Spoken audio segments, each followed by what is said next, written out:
Ayan mga karumblon.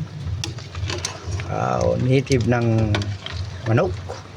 Ayan oh. Uy. Titaw ang ng manok. Mga karumblon no. Ayan, native po yan. Ayan. Yung nagluluto si isang kugay. Yung pure. Ayaw niyang lagyan ng papaya. Ayan, para malasa. Ayan mga karumblon. Ayan, luto na ang ating tinulang manok. Ayan oh, uy, umuusok. Walang halo, luya lang. Ayan. Ayos, kainan na po mga karumblon. Ayan oh, uy. Pwede nang tumagay at kumain. Ayan. Thank you for watching mga karumblon.